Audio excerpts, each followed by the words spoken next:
Page 114. Lesson 4. Telephone Conversation. Vol Soinka. The price seemed reasonable.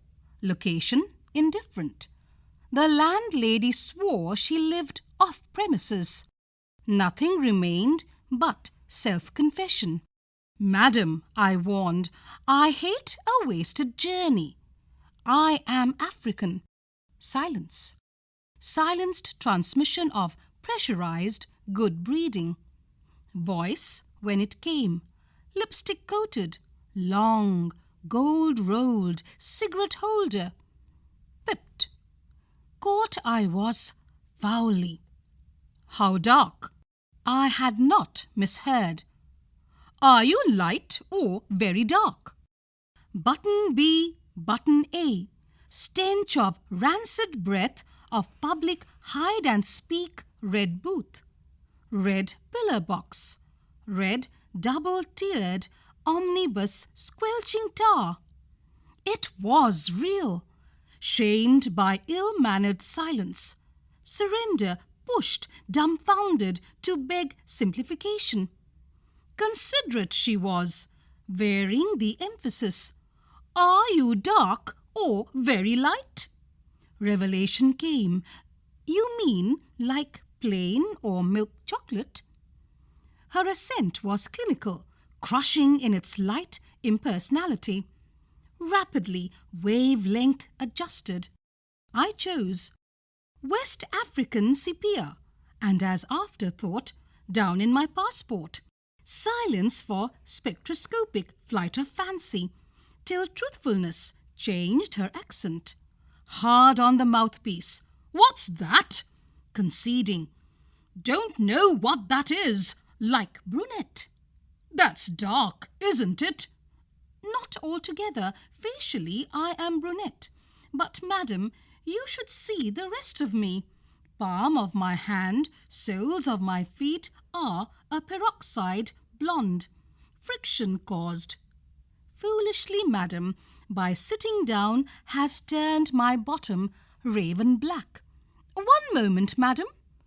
Sensing her receiver rearing on the thunderclap about my ears. "Madam," I pleaded, "wouldn't you rather see for yourself?"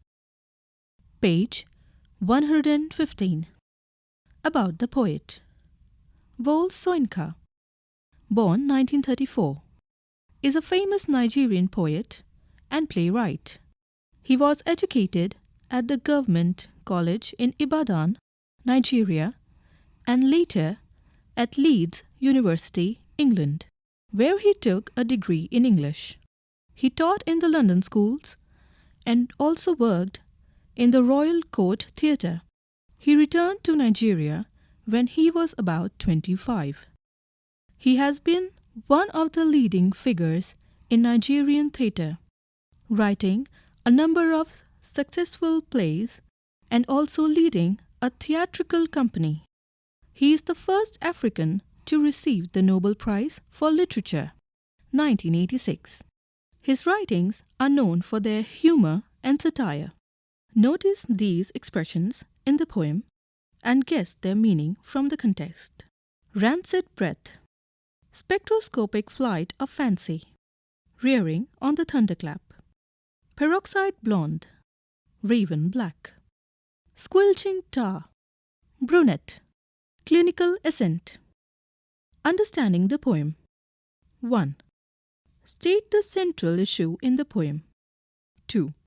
There are intervals of silence in the interaction between the landlady and the prospective tenant. What are the reasons for this? 3. How is color highlighted in the poem and why? List all the words in the poem that suggest color. 4. Which are the lines in the poem that impressed you the most and why?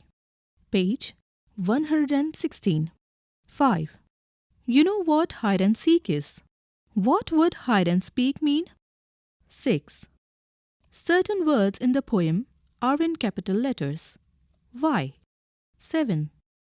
Why do you think that the poet has chosen the title Telephone Conversation? If you were to suggest another title for the poem, what would it be? 8. The power of poetry lies in suggestion and understatement. Discuss this with reference to the poem. Try this out. 1. Enact the conversation bits with your partner. 2. Attempt a description of A. The place from which the call was made. B. The lady at the other end. C. The speaker in the poem. 3. The poem evokes a mental picture of the scene. Draw a rough sketch to illustrate the episode. 4. The poem ends with, "Wouldn't you rather see for yourself?" Imagine a personal encounter between the two people in the poem and write down the dialogue they might have had. Suggested reading: 1. Idan Ray and Other Poems, 1967, by Wold Soyinka. 2.